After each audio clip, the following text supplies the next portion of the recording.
Wow, this could be very good news. Ba-da-ba-ba-ba-ba-ba. Here's an Otaku J News, Otaku follow-up. So back in the summer, we did a video on the news of a politician named Taro Yamada, and it was over the summer, and he was a politician going for the rights and freedoms and anti-censorship and stuff like that for anime, manga, etc., games, and all that stuff. And then we did another video because we're like, yeah, this is someone we can get behind. And then there was a video like shortly after, we're like, oh, he won. All right. Now, there's some interesting news coming here. Politician Yamada Taro proposes to modify Japanese censorship laws. So basically, for the gist of it, the pixelation, the mosaics, and all that kind of stuff there. So this is a very interesting bit of news. Otaku fan favorite and recently seated Japanese politician Yamada Taro is reportedly aiming to tackle the restrictions surrounding the censorship laws in Japan under Article 175, which has forced many works to include some form of censorship over the genitalia of real-life prawn and fictional prawn. CEO of Irodori Comics, On Takahashi, attempted to bring attention to the situation by tweeting about it in a 25-post thread on November 18th, 2019. The tweets are in English, translated from Japanese, where Takahashi wrote, and then here's this long thing there I might break down just a little bit, but I don't think I'll go through all of it. Criminal Code 175, JP censorship law is under review by politicians by shifting the scope of the law from the social sphere to the private sphere. This is an argument that porn censorship can be removed as long as there's consent. This will most likely affect non-existent 2D characters and individual actors and content. Content involving real underage and those who do not give their consent, obviously, well,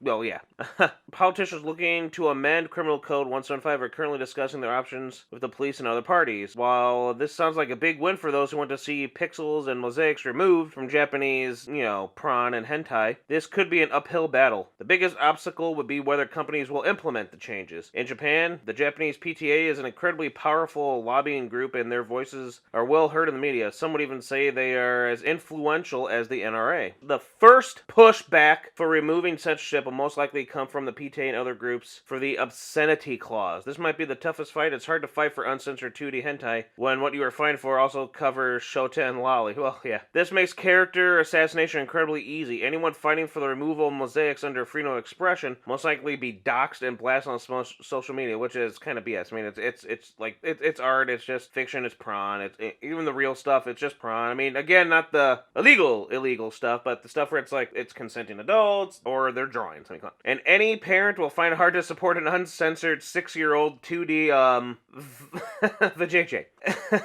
It will be political suicide for politicians to be seen supporting, saying it's kitty, yeah. The media will focus on that instead of anything else. While freedom of expression is a big thing in the US, suppressing your expression is, their culture. In all walks of Japanese life, yeah. So, I mean, it is going to be, that's what I was kind of thinking. It's kind of like a good thing. At the same time, it also might lead to other things. I've heard people say that there's other problems it could face by doing so. And, I don't know. I'd rather have the stuff with the mosaics than never having it ever again, because that would just suck.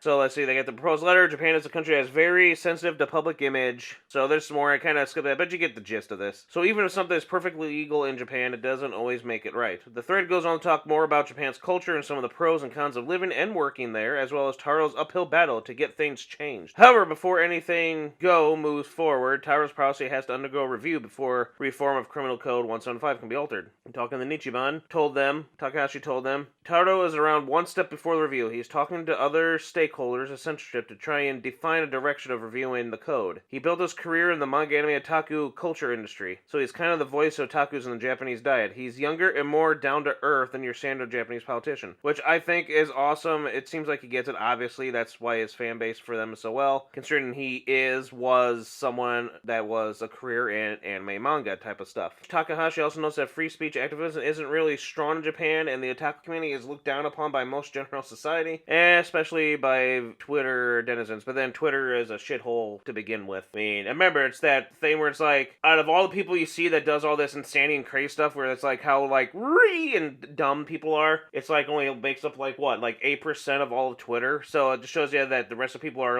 don't give an F, they have their own life, they have a life, and they're not wastes of life. So the people that are even bitching in Japanese Twitter are just probably, nothing that goes on in their life and no one cares about them. So that's why they spend all their time, doing